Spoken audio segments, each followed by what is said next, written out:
Welcome to UNCAGED, a show that celebrates thought leadership from today's top business leaders. The program provides a voice to amazing executives from around the globe who are shaping the world of business today and mapping the path to the commerce of tomorrow.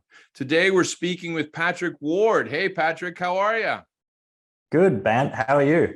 I am well. Patrick is the vice president of marketing at Rootstrap, which is a great name, by the way, Rootstrap.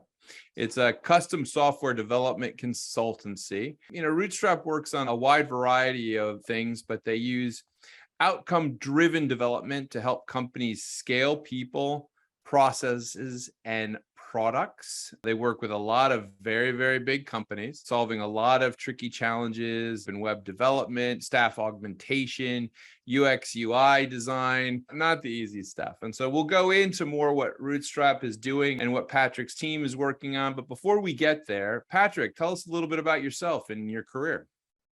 So as my accent belies, I'm not originally from the United States. So I started my career and life in Australia.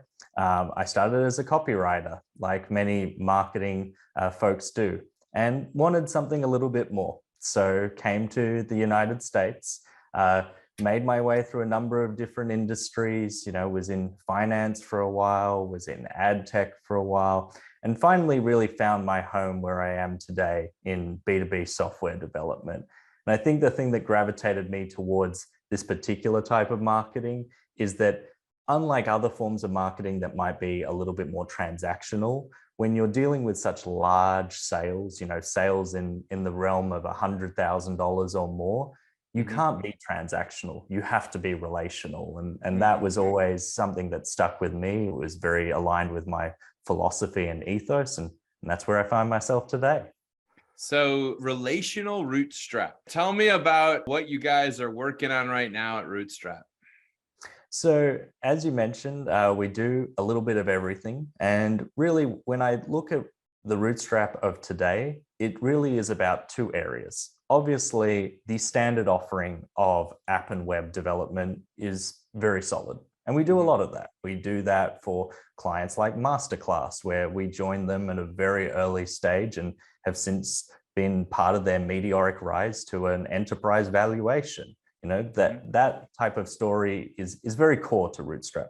But I think what excites me even more about Rootstrap is how they're positioning for tomorrow. Because when we look at the work we do, we understand that software development is going to be disrupted, right? There's already an increasing commoditization of the service. You look at low code, no code platforms. You look at all these other areas that can potentially disrupt the model of what we're doing. And we're not just going to sit around and take that, right? The way we approach it is, how can we be at the forefront of the technologies of tomorrow? And this is where we invest through an incubation studio, where we test those emerging technologies. Most specifically, recently, we've been doing machine learning and blockchain. And through our experimentation, we are able to come up with actual solutions that deliver business value for our clients. Because I think that's one of the things that I've seen throughout my entire career in technology, is that you get a bunch of people who throw out the buzzwords. They think like, oh yeah, like that, thing will come in 2030, or driverless cars, or, AI is going to steal your jobs, and all these bizarre, eye-catching headlines. But it's not really pragmatic, right? It's not really helpful to the business executive of today. The business executive of today wants to know, okay, it's cool to know where the future is in 10 to 20 years, but I've got to really think about what's coming in the pipeline, 1 to 2 years from now. And that's where I think that the Rootstrap of how we're positioning our incubation studio really lends a lot of credence to that offering. We're able to be that strategic consultative partner, saying okay, you're in this industry, here's the emerging technologies you should look out for, and here's the ones that perhaps are less applicable to you. I love that. Yeah. Patrick. And, I guess the follow-on question is pretty straightforward. So of those areas, what has the most promise, and in those areas, what should people be thinking about? See, the funny thing here is this is where I'm a bigger believer in blockchain. And I understand that a lot of people are seeing the hype around, or the hype and crash, if you will, of things like NFTs. And what I would argue is when people look at that, what you are seeing is something similar to the dot-com bust, right? The dot-com bust didn't kill the internet. It just filtered out a lot of the not useful applications. So when I look at a world like NFTs and blockchain, where I get excited, funnily enough, are about the boring areas. It's about supply chains, right? We've heard a lot about supply chains out of the pandemic. Imagine if you as a consumer could know exactly where a product was sourced from, exactly the parts it was made from, know exactly where it is on its transit journey to your destination, and even know right down to the location. Is it outside your house? Is it in a vestibule? If you're in an apartment complex, like that level of specificity. And that might seem boring. It might seem, mundane. But if you think about it, like that, those are the types of applications that are really going to power the commerce of the future. Because I'm sure as anyone who has purchased anything on Amazon knows, it can be frustrating to know, hey, is my product being sustainably sourced? Is my product even going to reach me on time? Did someone take it? Did it actually arrive to me, or is it still stuck in a warehouse somewhere? These sort of things really do matter to consumers. So I think that's one thing that I'm excited about. I think on the side of machine learning, it's really, I've seen too many times people go quick to this headline of like, AI is going to steal your jobs. And the one thing I want to advise people is, no, it's not going to steal your jobs. It's going to take the parts of your jobs that you hate. So things like, manual data entry, maybe it's research at scale. And the way that you should be thinking about it is, what are the parts of your job that actually excite you? What are the parts that are creative? What are the parts that are actually intrinsically human? Because I would argue like those are the ones that you want to be doing more of. Those will give you more purpose and fulfillment in your job. And then you can use AI as a supplement in order to take some of that grunt work. The thing I use as an example here is something that many sales and marketing teams dread: CRM updates, right? We all know that we have to do it. We all know we need data to make those decisions. But no one likes doing it. No one likes updating Salesforce or HubSpot. So think of how AI could actually help you do that. Maybe you don't have to spend 4 hours on a Friday afternoon. Maybe it's literally 2 minutes. Yeah, or maybe it's done well. I mean, I think the biggest challenge with all of those types of CRM systems that you're highlighting is there's so many human mistakes in them, incompletions, that really then challenge the quality of the data outright. It's a frustrating thing for almost every organization. And I know that, organizations, we've gotten better over the last several years in how we administer it, how we manage it, how we track it. But anything that machine learning could do to help is always going to be a good thing. And you're right. There's that natural fear that humans have, I suppose, driven by Hollywood. But the interesting thing I think that you're highlighting, and I think the thing that ultimately is challenging for humans, and we don't necessarily want to say this, is as much as we hate the mundane and we don't want to do the mundane, the stuff that humans are better at is kind of hard stuff. Right? The idea of basically non-linear reasoning, the idea that really drives creative ideation or strategic thought, that's hard. Right? And so I think the challenge will be skilling people, right? Skilling people so that they get even better, more equipped to doing that stuff too. That'll be exciting. Yeah, and this has always been something near and dear to my heart, this idea of alternative education that really kind of was really thrust into the limelight because of the pandemic. Because what we saw firsthand was essentially a bunch of college students being thrust into Zoom University and realizing that they were getting a subpar product for a very expensive fee. Yeah. And that was something that was really pleasing to me, because I'd always felt that a good university experience is beneficial, but there's a lot of universities that aren't doing that. And they're just banking on the fact that, hey, 4-year degree is exactly what you need to succeed. Yeah.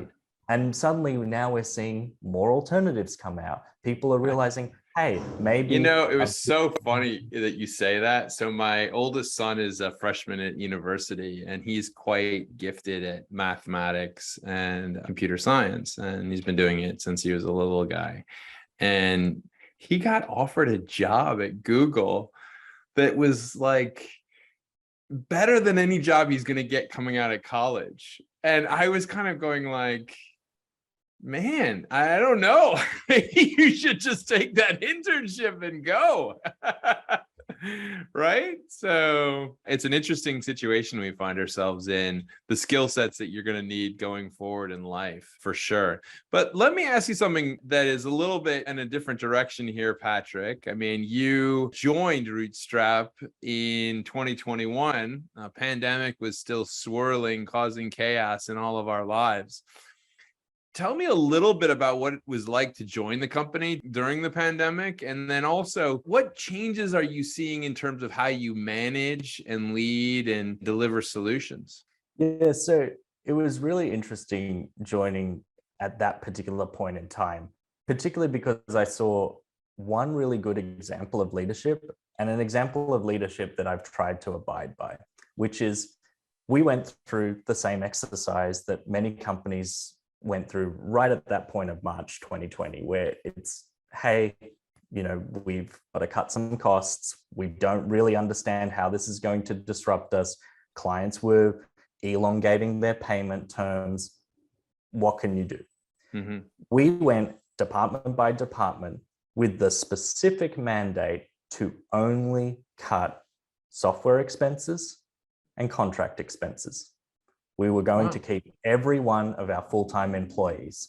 And we found many duplicates. We found like 5 different outreach tools that different departments were using, consolidated that down. And through that exercise, I was very pleased to report that by the end of that year, we started the year with 136 employees. We ended the year with 136 employees. And that was a real testament to prioritizing your people rather than, short-term, solvency, if you will. Fast forward into 2021. Yeah. And this is where we started to see a real divergence in the model. We started to see the big guys really push hard to get back to in-person in some capacity. Yeah. And I got frustrated with that, because I saw all these articles of managers saying, I can't manage effectively. Oh, in-person is the only way people can be productive. And I found that offensive, because I manage a team of 15 people right now. And those 15 people are spread across 4 continents. Half my team I haven't even met in person to this date. And I've worked with them for years now. And I can tell you they are some of the most hardworking, some of the most productive. Now, you do, as a manager, have to change your management style. You do have to find ways to tap into people's motivation. You have to have really strong EQ so you can understand those little nuances in, is someone feeling good today? Are they feeling a bit sad? Where can you be, a shoulder to cry on? Where can you be someone to uplift them? But you can do it. And the benefits are massive. I always use this one example. I had a really talented developer that I was looking to hire. He has over 20 years of experience. And I was thinking, we pay well, but there are definitely bigger companies than us that can pay more. I'm like, what am I going to be able to sell this guy? Turns out he had a young child that he was looking after at home. He wasn't even looking for a new job, but they were making him come back 3 days a week. And because his wife worked in the government, it wasn't going to work. So I just said to him, I can offer you fully remote. He joined Wow. me the next day. Like that is the power. If you understand that, hey, it doesn't matter if we're exactly in the same city. As long as you hire someone who is talented, who can put in the work, who is accountable, who can be autonomous, you can get a fabulous team in a Yeah, distributed. I agree. And it's such an interesting one. I talk to a lot of executives, and there is a divergence in perspectives here. Certainly, I would say successful leaders of large organizations who understood their own career path very clearly and know how the levers worked for them to learn and get ahead and shape and so on and so forth. You can see that they're craving the back to the office in a way because they understand the variables. I also find that some of these HR professionals are concerned about the long-term ramifications for Gen Zers that never work in an office and perhaps, lose some level of humanity in that process. But I really find myself gravitating to your perspective. There's no way anyone can argue that being in an office is more efficient. It's just not. I mean, no one has shown me a study that shows me how a team is more efficient, especially kind of like knowledge workers or tech workers that can work virtually, more efficient. It's just not true, right? And the only areas I can see might be some areas of innovation, those kind of areas where the eureka moment happens over the water cooler. But I mean, I've had some pretty eureka moments virtually too. So I'm pretty torn on this one. So, I mean, I'm with you, man. I think you're onto something, Patrick. And so I think it helps me understand where you and Rootstrap and your team are thinking and how you imagine the future of the world. But as you guys look forward into 2023 here, what's your thought for the near future? So the near future, it always makes me feel a bit of a bad person when I think of 2023, because unfortunately I feel like there is a bit more pain to be on the horizon. That pain, unfortunately, will be Rootstrap's gain. We've seen many countless layoffs being announced in the media, and even if it's not layoffs, hiring freezes. And so naturally, one only has to look at what does that cause. That causes, staff members to be overstretched. And when they're overstretched, the financial people usually say, well, you can have some contract resources, you can't have full time. And when you can have some contract resources, that plays into Rootstrap's model very effectively. So we saw this once the initial hiccup of the pandemic, cooled off. People were very receptive to our offering. And equally, I can definitely report for the last quarter, we've had more conversations with enterprises than we have in our entire history. I mean, I'm very proud of, the growth that I've been able to achieve with Rootstrap. I joined them when they were 5 million in revenue. Now they're 20 million. But the fact of the matter is we are still small. And there are many enterprises who will go to the larger shops in our industry. Right. However, because of our fairly economical pricing, this is the time when suddenly those enterprises are looking at cost. And when they start looking at cost and cost compared to value, that's when we really shine. And so, I love what you're saying, Patrick.